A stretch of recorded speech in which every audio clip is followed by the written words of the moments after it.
That is true. I'm telling you. Okay, what are your facts? I want to prove it. I'm saying this with authority, and I'm going to prove it. Mr. Melaye, if you want to make a point, let's make the point. Let's not actually turn it into something personal. No, it's not personal. I have no personal grounds, but I'm a Nigerian. No, because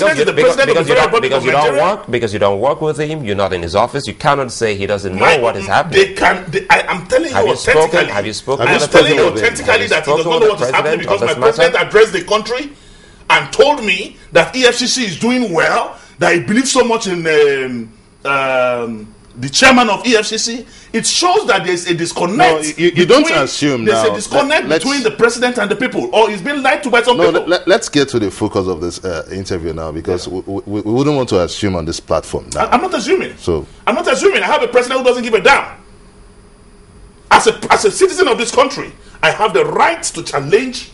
And I'm protected by Section 4 of the Constitution. I'm protected by United Nations Charter on Human Rights. I'm protected by African Charter on Human Rights to exercise my freedom, except you are saying there's restriction to the exercise of powers. No one has said that there are any restrictions. But that will be insightful. Before we leave. How? Before I'm saying the obvious. Mr. Melaye, before we leave, could you explain what, put some meaning into all of this? Someone is saying here on our Twitter page that we should tell you that you're also part of the problem, that when you were in the PDP, you rigged for the PDP, and now you are a member of the ACN, you think otherwise. It is not true.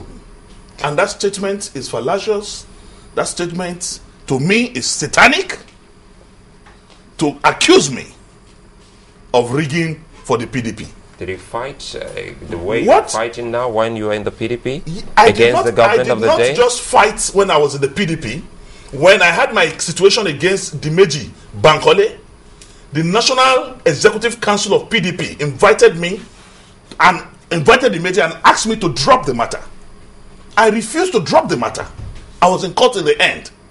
I moved a motion on the floor of the House against the sitting president, Umaru Yar'Adua, who at that time was the national leader of the party, when he went to borrow 300 billion from World Bank.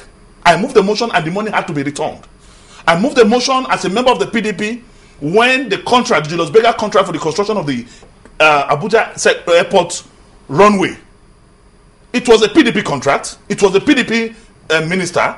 In fact, Dimeji Bankole appointed the minister at that time. I moved the motion. I was invited then to drop the motion. I refused to drop it. And today, I saved billions of Nigeria and billions of naira for the Federal Republic of Nigeria. I moved the motion against the trialization project, road project that is going on in Abuja, the airport road contract, where over 100 billion was saved for the federal government. So I moved a number of motions that is anti-PDP, even when I was in PDP. And my brother, once I was blind, now I can see. You can tour a road. That's why Christians convert to Islam and people convert from Islam to Christianity.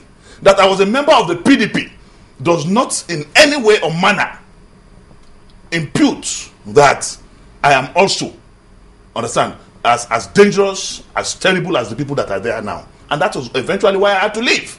Honorable Dino Melaye. And if I see those manifestations now again, I will still do the same thing. Honorable, let's set the agenda for the way forward. Yes. Now. Going by some ECOWAS finding now, there are some link between terrorism, financiers, and corruption now. Yeah.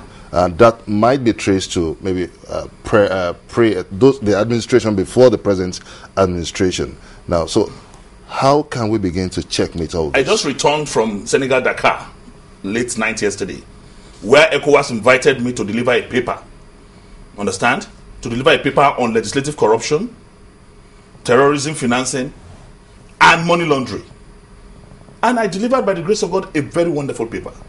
And you cannot separate the relationship, the marriage between governance and terrorism.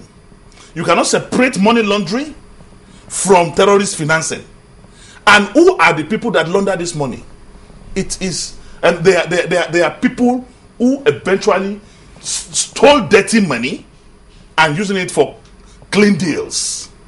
There are government people who stole money, and that is why I also have the Western world to blame. Today, Switzerland, America, UK, France, they are the greatest promoters of corruption in Africa and specifically Nigeria. We have billions of our dollars that is trapped in those banks, looted from this country and laundered in those countries. For example, the banks in Switzerland, most of their banking policy definitely promotes looting. They have secret accounts, they have so all this automatically promote corruption in Nigeria, and eventually this money in turn they are used for financing terrorist activities and all that. We have a clue to that, and that was why I started. I said there is a romance, there is a relationship between corruption and what is happening with Boko Haram. In closing, let's talk very quickly. Just tell us a comment, if you can do this in just a minute, concerning the Farouk Lawan Otedola saga. For some time now, there's been some kind of lull in that particular matter.